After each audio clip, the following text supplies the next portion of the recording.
Though the Seahawks were again, Jody Allen, John Schneider and company certainly had their eyes closely monitoring a handful of candidates who could potentially replace Pete Carroll. Is Dan Quinn still a front runner for this job after Dallas got defeated by Green Bay at home in the wildcard round? We'll be breaking it all down on our Monday edition of Locked On Seahawks. You are Locked On Seahawks, your daily Seattle Seahawks podcast. Part of the Locked On Podcast Network, your team every day.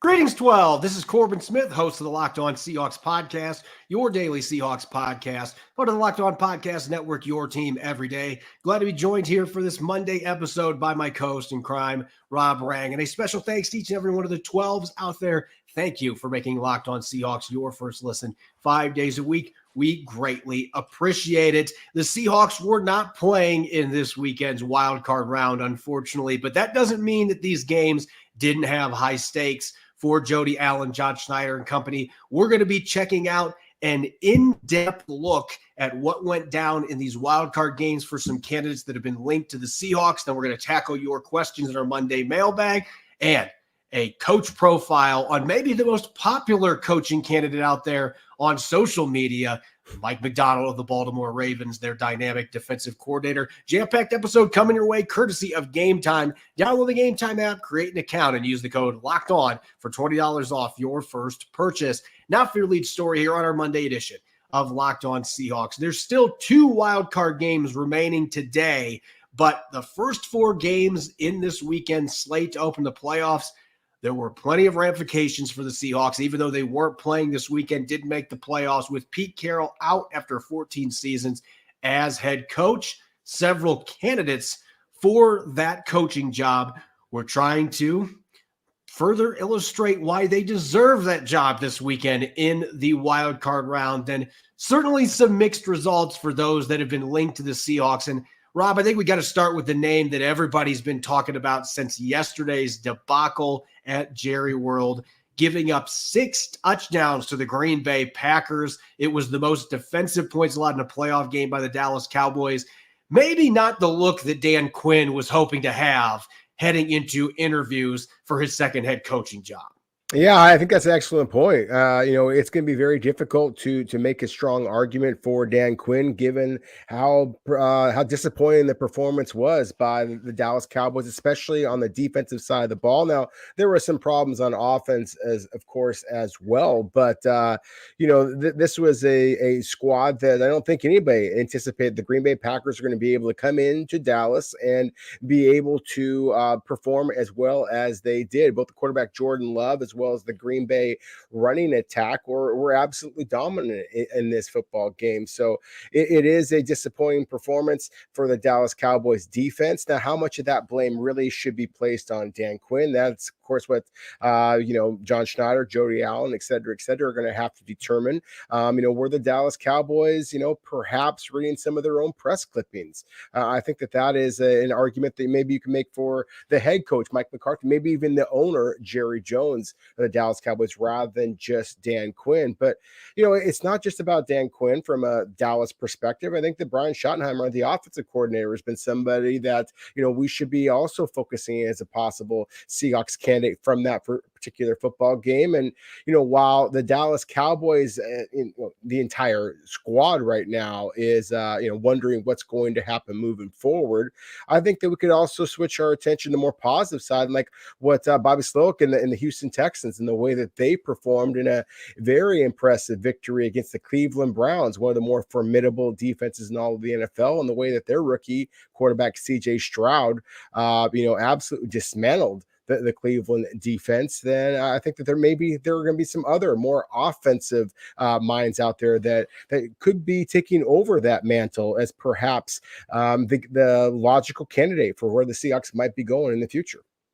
And I want to say this, and I think you and I both would agree on this. Being football guys, being around the game, a sport where there are fewer games than there are in any of the other major pro sports, you have limited opportunities, and you have a whole week between games. Or in the case here, you've got a long break now until you're going to be back on the field beyond OTAs and minicamp. I mean, this is as long of a break as there is as pro sports because of the violence and the physicality in this sport. You just can't play more than the number of games that these teams play. But you can't put too much stock in one game. I understand that. And you and I both talked about this before we started the show, that this is something that fans have to think about too. Dan Quinn had a top 7 ranked defense of the Dallas Cowboys each of his 3 seasons as defensive coordinator.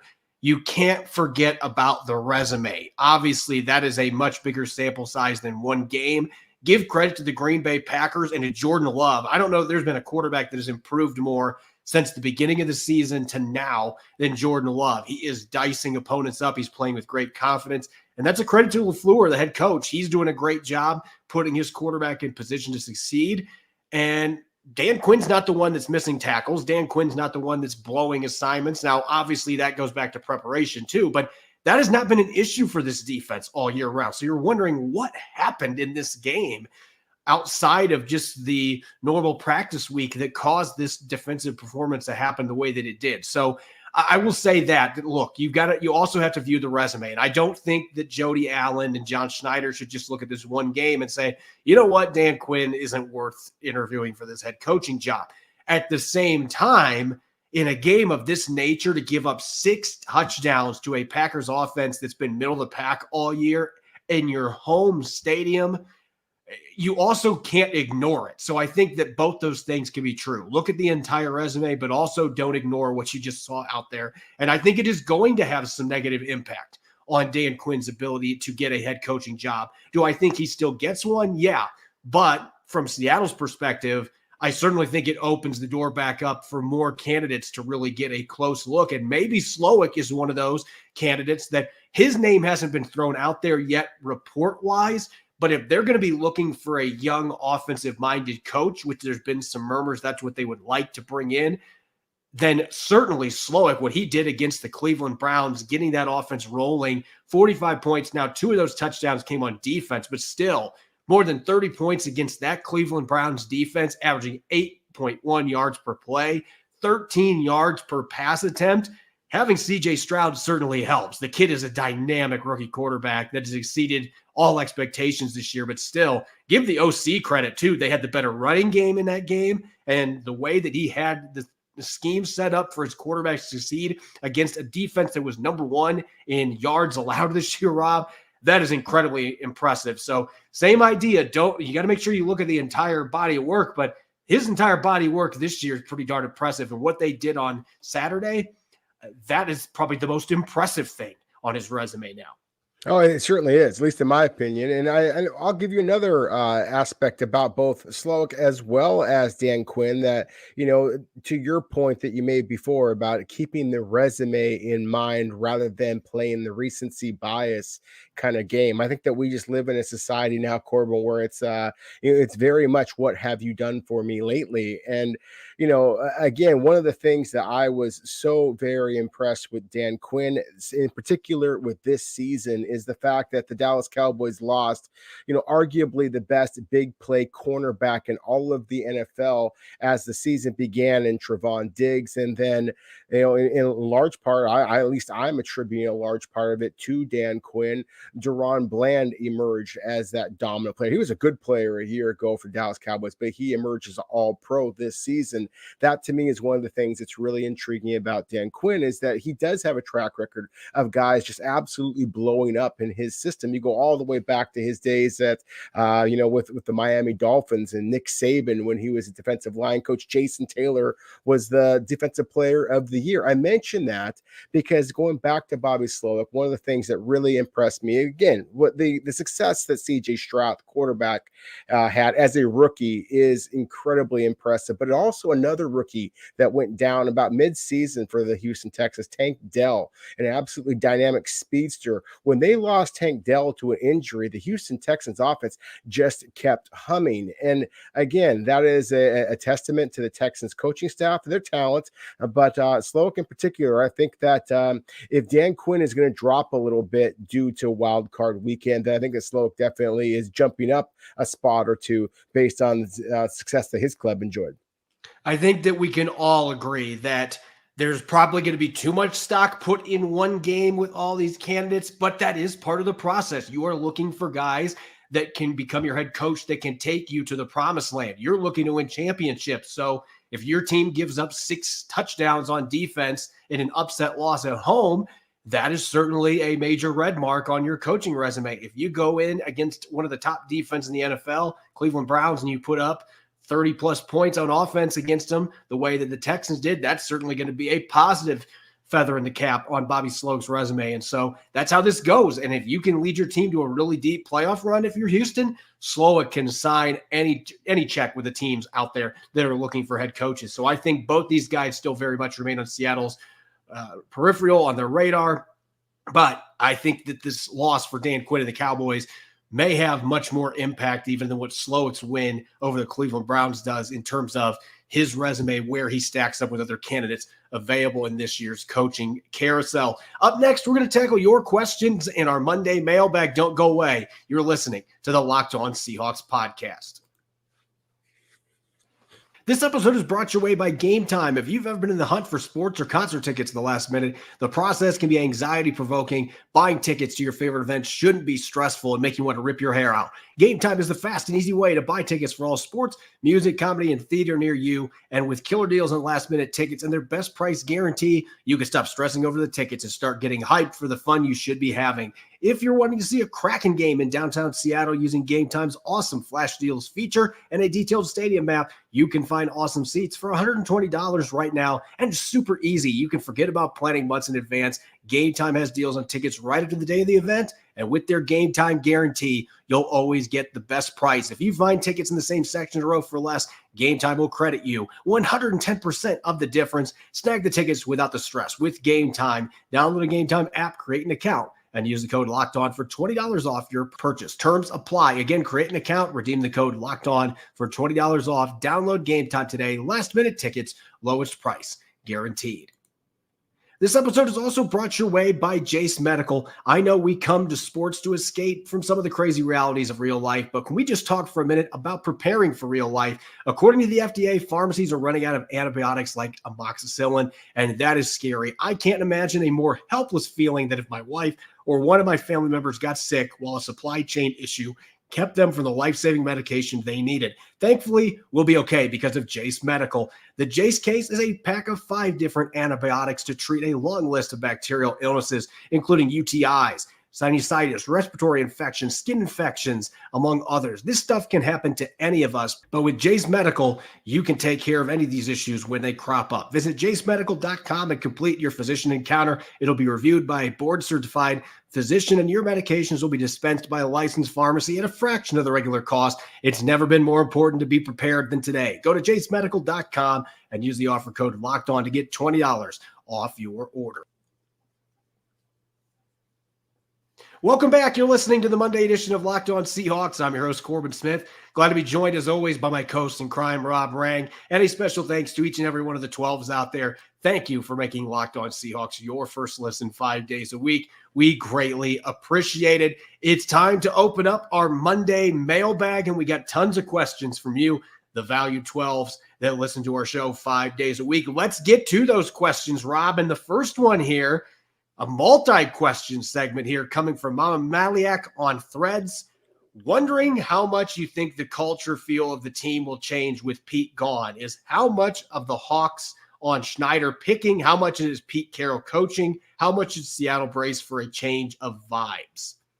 Well, I think that all depends, of course, on who the new head coach is brought in. If it is going to be somebody like Dan Quinn, who has 2 different tours in Seattle, then I think that there would be a minimal change in terms of the vibe. Like Pete Carroll, Dan Quinn is a very emotional head coach, and emotional coach, not just as a head coach, which of course he served for Atlanta, and also for one game with the Dallas Cowboys when Mike McCarthy was out. But he is he's emotional. He wears his heart on his sleeve. He's a passionate guy. He's all about physicality and toughness and competitiveness, which again makes the Dallas Cowboys' abysmal performance in the playoffs here on Sunday that much more disappointing.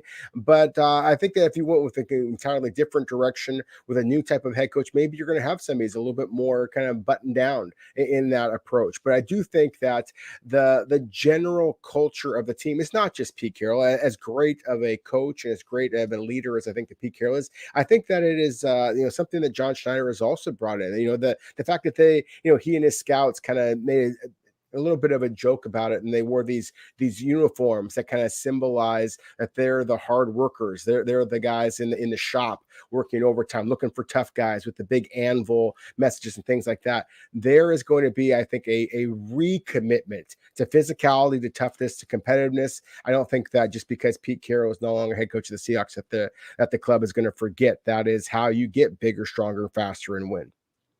Our next question here coming from Dean Christopher Watson on Threads. What kind of draft capital would the Seahawks have to give up to trade to the number 1 or number 2 positions in this year's draft? And so this has been a frequent question because there are Seahawks fans wondering, is this the year that John Schneider decides to give up a bunch of high draft picks? Let's go get that franchise quarterback early in the draft, a Caleb Williams or a Drake May or a Jaden Daniels, one of those top guys in this year's class. And I can tell you, just based on what we saw last year, Rob, we saw the Chicago Bears and the Carolina Panthers make a trade, and the Panthers were in the top 10. They were at number 9, and they moved up to that number 1 spot. They gave up multiple first-round picks, a couple second-round picks. They gave up a top 10 caliber receiver in DJ Moore. So the Seahawks trading up from spot number 16, you're looking at a king's ransom. You're going to have to give up at least 2, maybe even 3 first-round picks. You're going to have to maybe include somebody like a DK Metcalf in that deal to move up. Now, number 2 overall, you'd still have to give a steep price, but number 1, that's a really expensive ticket on its own. So for fans that are thinking about that, Seattle would have to give up a ton of picks, and they're probably going to have to give at least 1 or 2 established stars to be able to do it. So you have to wonder, is that going to be worth it for the Seahawks to make that kind of a move? So there's a lot of other variables to consider here, but at spot number 16, I find it very hard to believe that the Seahawks would be able to pull off a trade and that John Schneider would be willing to give up what he'd have to give up to move up that far into the top 3, let alone the number 1 overall selection.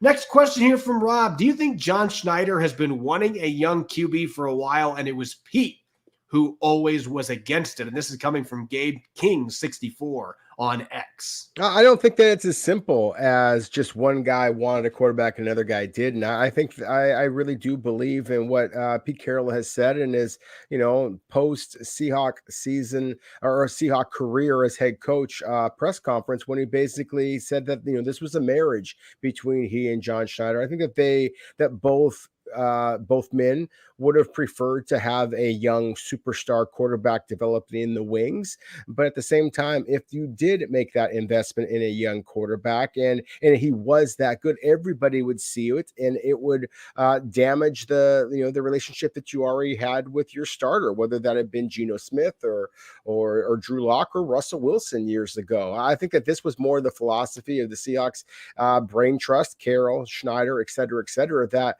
let's find the quarterback that is our clear-cut starter, build around him. I think that they just, unfortunately for Seahawks, didn't do a good enough job of developing the young talent at other positions. I think now, of course, with Geno Smith is still under contract, and so that is going to be the presumptive way they move forward. I think that they will be looking to get another young quarterback now, perhaps even bringing Drew Lock back. But I don't think that is priority number 1, and therefore I would 100% agree with you in the last question. I think it's cost prohibitive. No way that I anticipate the Seahawks are going to be packaging any type of moves to be moving up in the top 2 or 3 selections.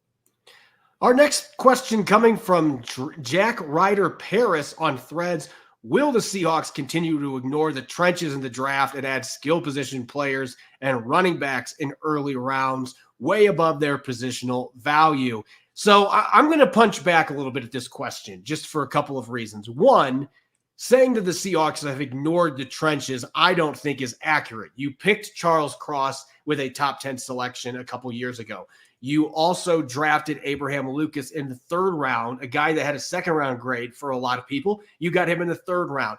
They drafted Derek Hall and Boye Mafe, 2 guys that are playing off the edge. And Mafe had a breakout 2nd season. Maybe Derek Hall has that in store next year for the Seahawks. So I'm going to push back with the idea that they have been neglecting or not prioritizing the trenches. Now, you could look at defensive tackle and say that there's some questions there, but the moves they made this year, for the most part, really worked with bringing in veteran players. So I don't really necessarily agree with the thought process fully behind that question. At the same time, I get it. You look at the guard and center positions, there are going to be fans wondering, why did we not attack that position more? And of course, a few years ago, not getting Creed Humphrey and picking D. Eskridge as instead, that is the one that obviously jumps out as the head scratcher at this point, why Seattle didn't do that. I can understand the question marks about drafting running backs in the 2nd round 2 years in a row and things like that. But I also think that it's maybe a little bit harsh to say that they have not been prioritizing the trenches, because they have made several picks early in the trenches the last couple of seasons. Next question for Rob, coming from Michael Freeborn on Threads. Any college coaches not named Jim Harbaugh who Seattle may have interest in? I would be surprised to see the Seahawks go that route. I mentioned a former college coach in David Shaw, who had done a terrific job at Stanford for years, comes from the Jim Harbaugh tree himself. And so I think that he would make some sense, at least to give him a phone call and see if he has any type of interest. Frankly, I still think that even though Nick Saban says that he is retired, I can't see him as necessarily a great fit in Seattle for a variety of reasons, but I still believe that he is one heck of a football coach, including at the NFL level. Obviously, he had his struggles there with the Miami Dolphins, but still, if you are kind of rebuffed in some of your initial interest, if a Dan Quinn or Mike Macdonald or whoever the case might be, if you don't get your top choices, I do think that there are some quality candidates at the collegiate level that are at least worth kind of making a phone call and engaging some interest in if there's a match there. And our last question coming from Bertram Duel on Threads, wildcard head coach candidate. So this is a tough time of year to do that, because normally you've got your handful of names that have been thrown out there, but we know how this business works, Rob. There are going to be candidates for all these teams that have openings. They're going to come out of the woodwork that weren't being talked about. Maybe Bobby Slowick ends up being that guy that's a front runner for the Seahawks, even though we haven't heard much away from our show.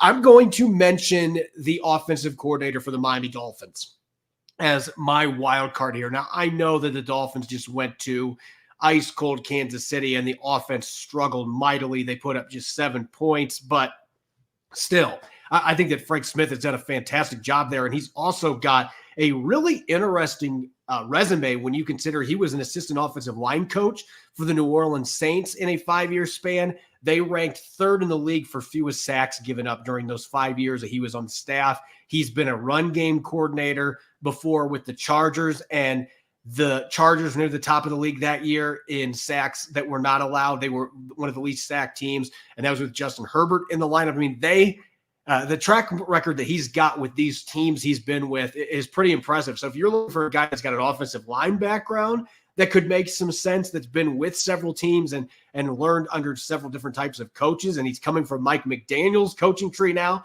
of all things, then certainly that would be a wild card name for me that the Seahawks could certainly take a look at. That the Dolphins have one of the best run games in the NFL this year. If you're wanting to get your run game going, bring this guy in, and he'll know how to make that happen. Up next, we're going to be taking close looks at a number of coaches that are candidates to replace Pete Carroll, in-depth entire segments, breaking them down. And we're going to start off with the candidate that, at least based on social media, that I believe is the consensus favorite for fans, and that's Mike Macdonald, the young, talented defensive coordinator for the Baltimore Ravens. We're going to be checking out his resume up next here on our Monday edition of Locked On Seahawks.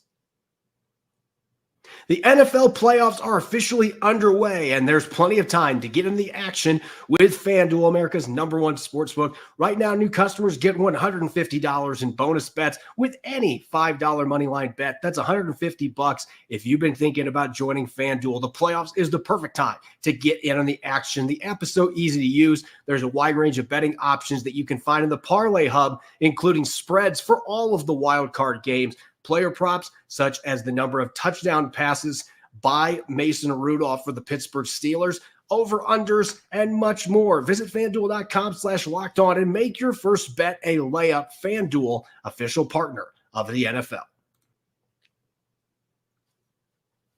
Welcome back to the Locked On Seahawks podcast. I'm your host, Corbin Smith. Glad to be joined, as always, by my co-host in crime, Rob Rang. And a special thanks to all the 12s out there, as always, for making Locked On Seahawks your first listen 5 days a week. We greatly appreciate it. We are in the midst of the coaching carousel, and unlike past seasons, it's been a long time since the Seahawks have been looking for a head coach with Pete Carroll at the helm the last 14 seasons.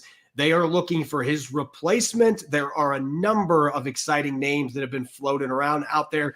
We know that Dan Quinn already has been linked to the Seahawks for an interview, but the other name that reportedly has been brought up for interviews is Ravens defensive coordinator Mike Macdonald. And Rob, I'll admit, I don't spend quite as much time on social media as of late as what I used to, but I still spend enough time to know what the pulse is for fans. And I can tell you right now, Mike Macdonald is probably the most popular coaching candidate by consensus for Seahawk fans to take this job. And why not, when you see what he has done with the Baltimore Ravens defense and what he did before that with the Michigan Wolverines in his lone season as their defensive coordinator?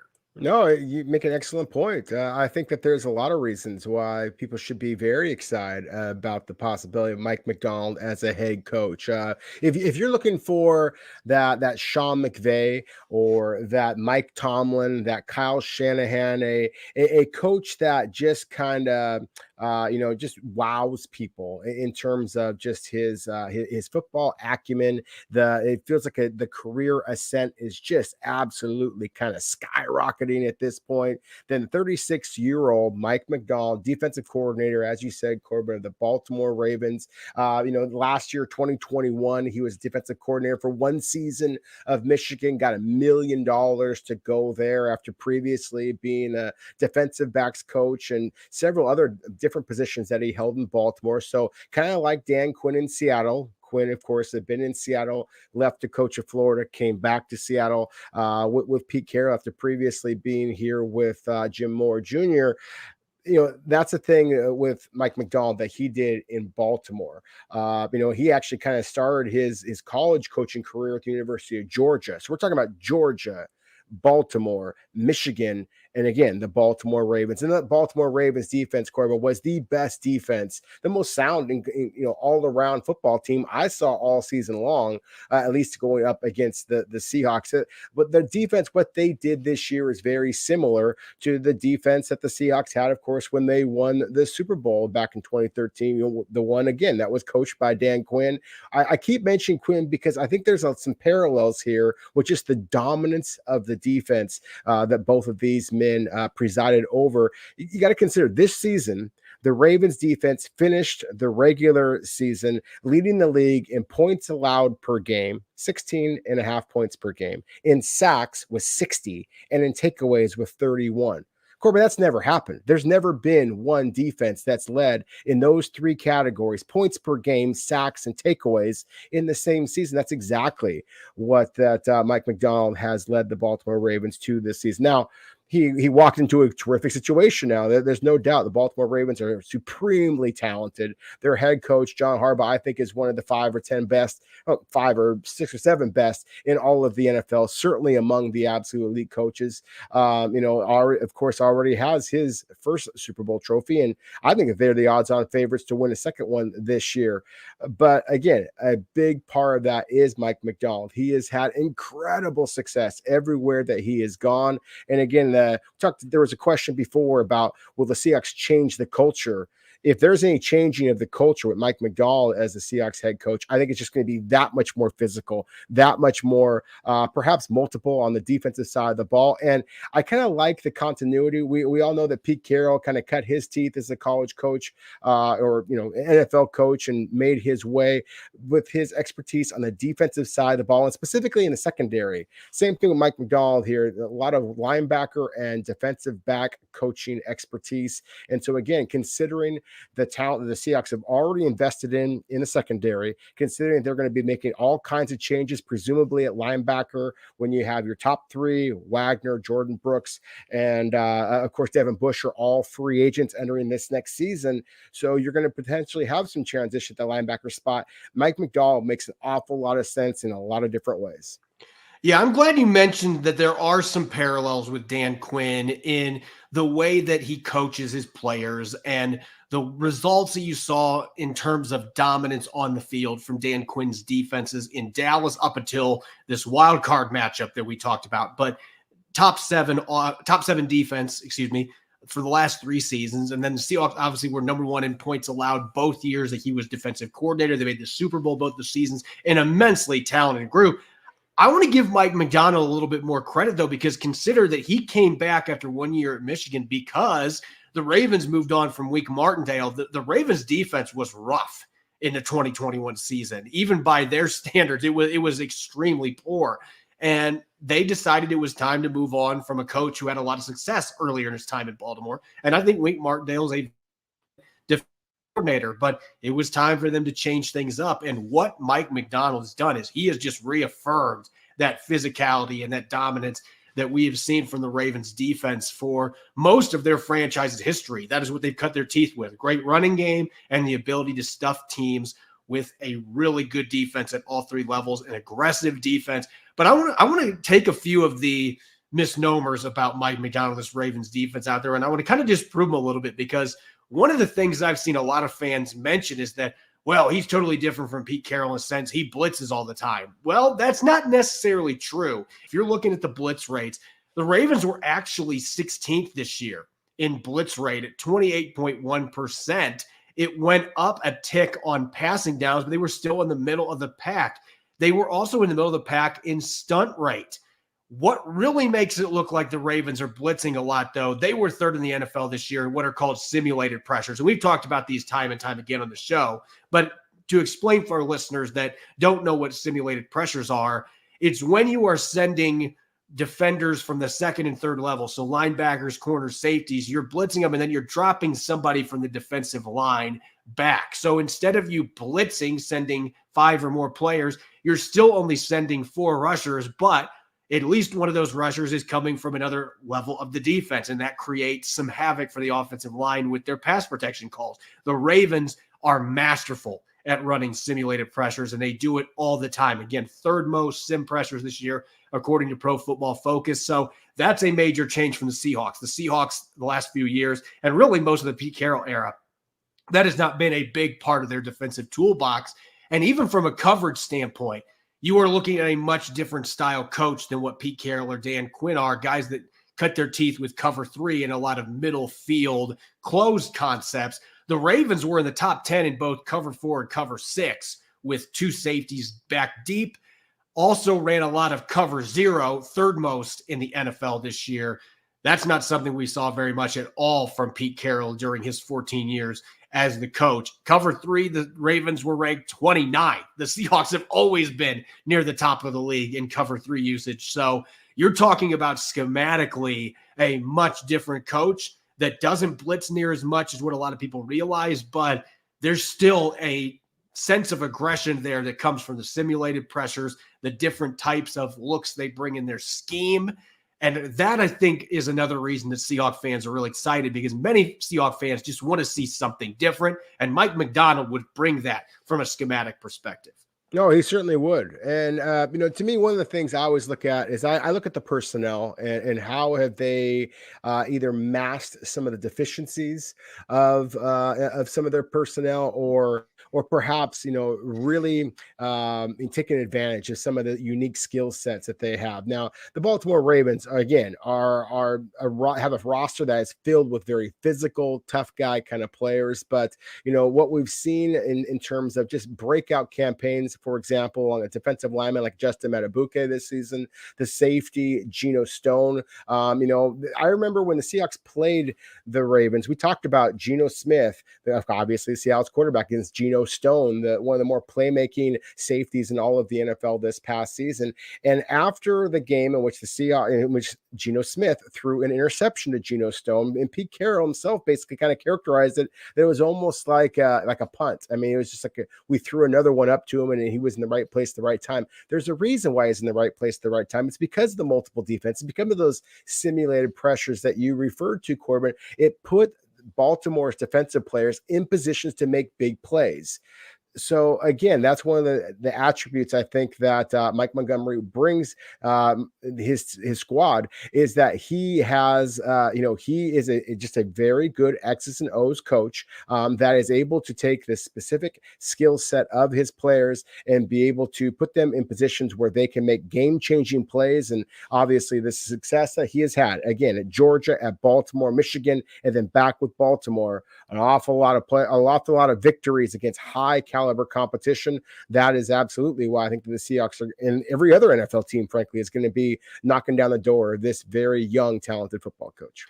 And maybe the best part, as you mentioned, he's been a coach under both Harbaughs. So if you are looking for a guy that's had pedigree and he's been coached up, he's been mentored by the best of the best in college and the NFL, certainly Mike Macdonald has done that, and now he has emerged as a prime head coach candidate in his own right, and that's why the Seahawks already reportedly have requested an interview with the rising defensive coordinator phenom. As always, you can follow me on X and Threads at Corbin Smith NFL. You can follow Rob at Rob Rang. Make sure to subscribe to Locked On Seahawks on YouTube and wherever you get your podcast to make sure you don't miss a single episode. When we come back on our Tuesday show, we are going to take a look at Detroit Lions offensive coordinator Ben Johnson as we continue our coaching profiles as the Seahawks continue to seek out a replacement for Pete Carroll. You won't want to miss another jam-packed episode. Thanks for listening in and enjoy the rest of your Monday. Go Hawks.